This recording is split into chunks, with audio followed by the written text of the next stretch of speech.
Hello friends, this is the 10th video of Constitutional Law MCQ series. तो अब हम लोग देखेंगे कि पहला MCQ क्या है.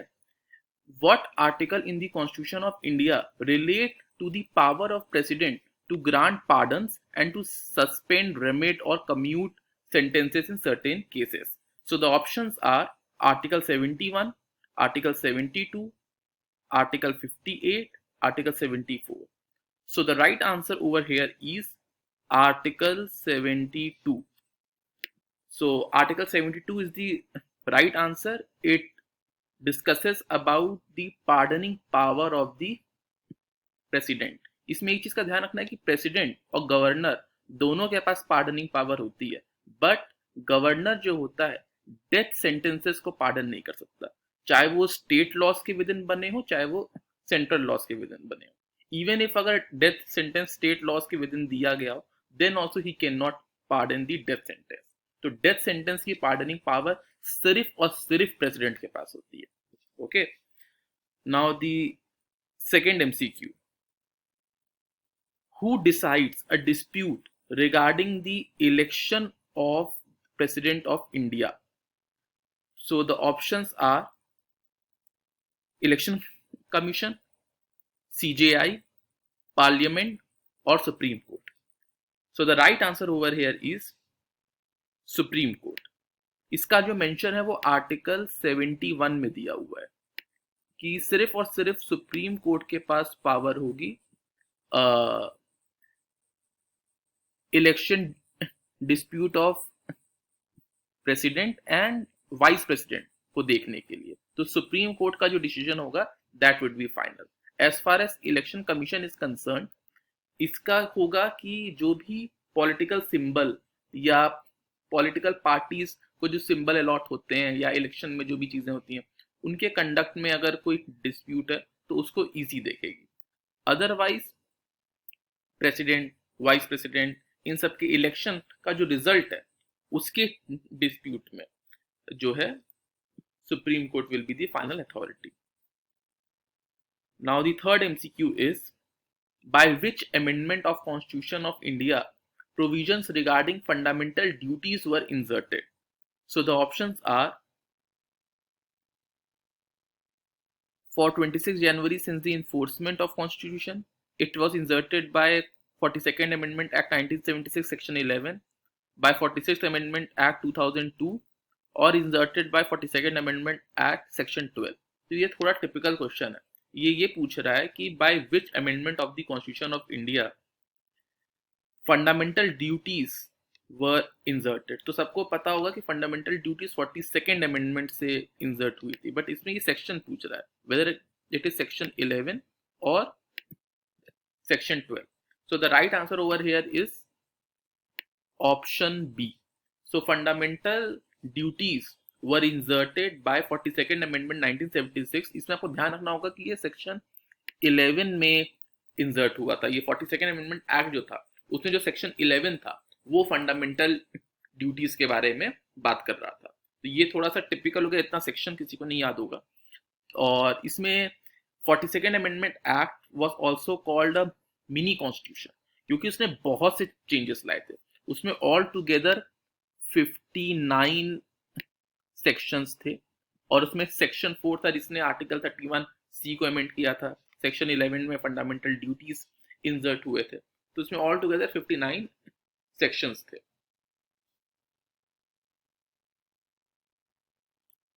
Now the fourth MCQ is on proclamation of emergency under Article 352 the President has power to suspend the fundamental right except the right secured by, so whether it is Article 1920, Article 2021, Article 2122 or Article 1920-21. So the right answer over here is option B, Article 20 and 21. देखिए जो article 352 में जो national emergency impose होती है ना, सो जब ये national emergency impose होती है तो आपके आर्टिकल 19 तो ऑटोमेटिकली सस्पेंड हो जाता है और आप कोर्ट नहीं जा सकते बाकी आर्टिकल्स को इन्फोर्स करने के लिए. ओके, इन्फोर्सिबिलिटी नहीं होती है, बट आर्टिकल 20 और 21 की इन्फोर्सिबिलिटी होती है और ये मैंडेट है बाय आर्टिकल 359. तो आर्टिकल 359 मैंडेट करता है कि एक्सेप्ट मतलब कि article 20 and 21 can be enforce, ठीक है, they won't be suspended. Okay, now MCQ number 5. When two houses of parliament differ regarding a bill, deadlock is resolved by, so the option are by joint sitting, by President of India, by Prime Minister, by special committee. So the right answer over here is by joint sitting of the houses. Joint sitting एक बहुत ही important concept है, इसके बारे में तो हम लोग detail में देखते हैं कि जॉइंट सिटिंग क्या होती है. Joint sitting of the parliament, पहला ये आर्टिकल 108 में दिया हुआ है ऑफ द कॉन्स्टिट्यूशन, और ये कौन इसको समन करता है? It can be someone by the president. It is presided over by, joint sitting को कौन प्रिसाइड करेगा? It will be the speaker of Lok Sabha, ठीक है. तो ये जो एडेड एडवांटेज है स्पीकर ऑफ लोकसभा को, chairman of Rajya Sabha won't do it, speaker of Lok Sabha will do it. The joint sitting is governed by the rules of procedure of Lok Sabha and not of Rajya Sabha. The quorum will constitute of 1/10 of the total number of members, ठीक है. और जो occasions when joint session of parliament is summoned, क्या हो सकता है कि कोई डेडलॉक रिजॉल्व करना हो, या कोई फॉरेन डिग्नेटरी आया हो वो एड्रेस कर रहा हो, जैसे बराक ओबामा ने किया था address during his visit in 2010. और 3 अभी ऐसे एक्ट हैं जो जॉइंट सिटिंग के थ्रू पास किए गए हैं. ये भी थोड़ा इंपॉर्टेंट हो जाता है एमसीक्यूज के लिए. पहला है डाउरी प्रोहिबिशन बिल, दूसरा है बैंकिंग सर्विस कमीशन बिल, और तीसरा है prevention of terrorism bill. It is also called POTA, ये फेमस एक्ट था, ठीक है.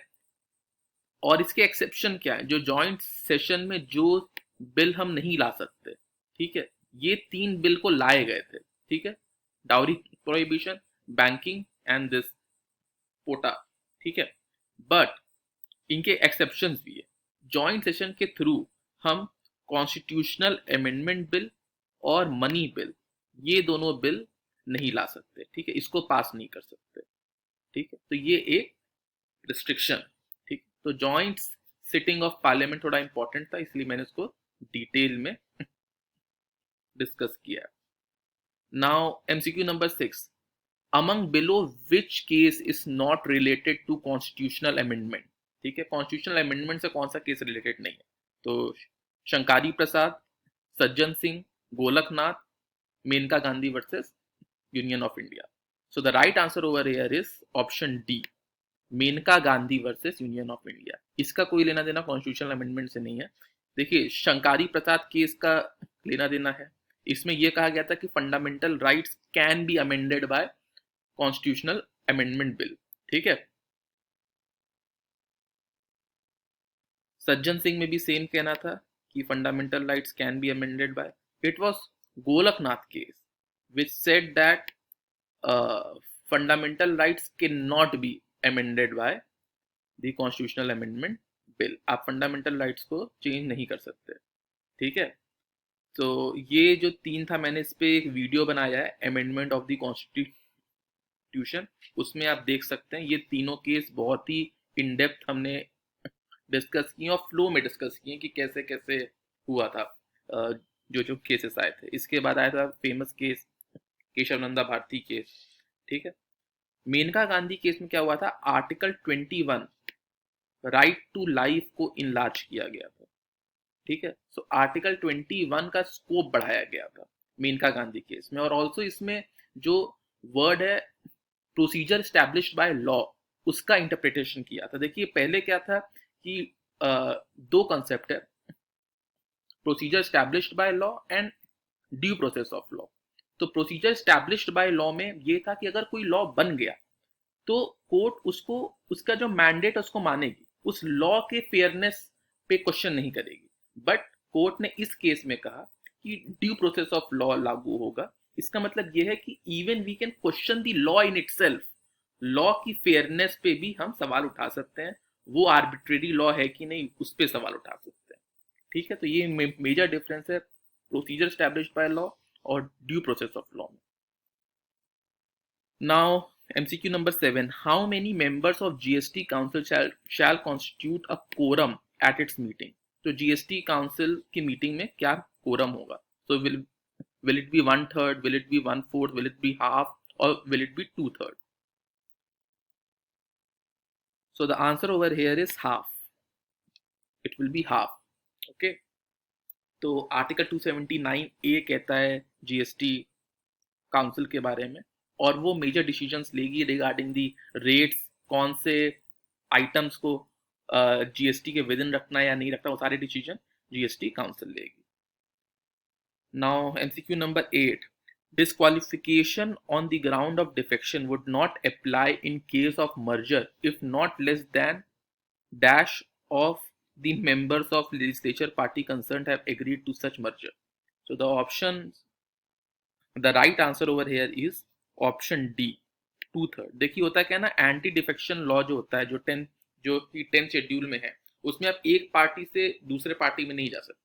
बट अगर एक पार्टी के 2/3 ऑफ द मेंबर्स दूसरे पार्टी में कर रहे हैं स्विच, तो इसका मतलब है दोनों पार्टीज का मर्जर हो रहा है, और उनमें एंटी डिफेक्शन लॉ नहीं लगेगा. उसमें डिफेक्शन का जो डिस्क्वालिफिकेशन है वो नहीं लगेगा. ठीक है. Now MCQ number 9. The statement what cannot be done directly cannot be done indirectly related to the doctrine of, so the right answer over here is option D, doctrine of colorable legislation.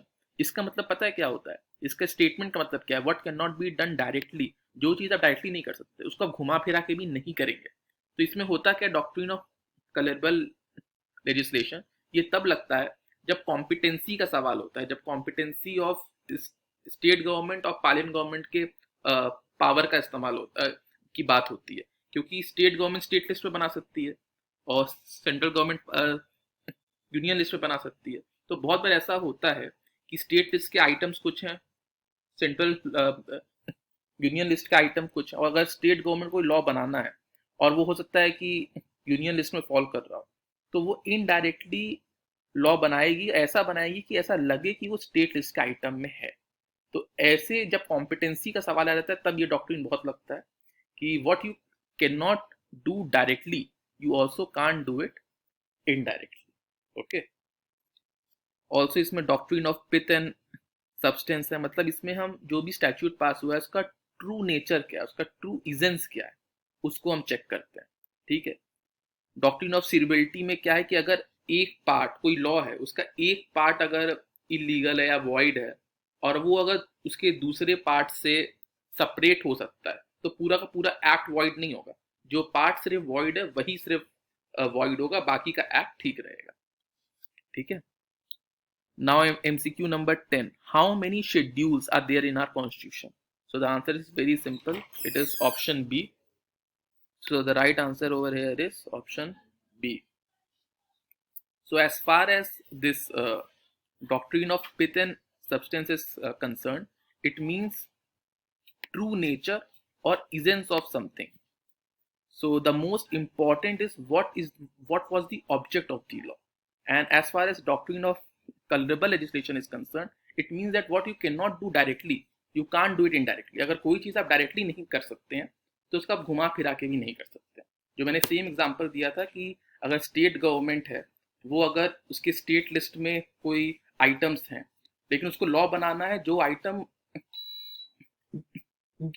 Union list में पड़ रहा है, सो they can't make law कि union list के item में law बना दें, उसको ऐसा घुमा के बनाए कि वो लगे कि वो स्टेट लिस्ट में है.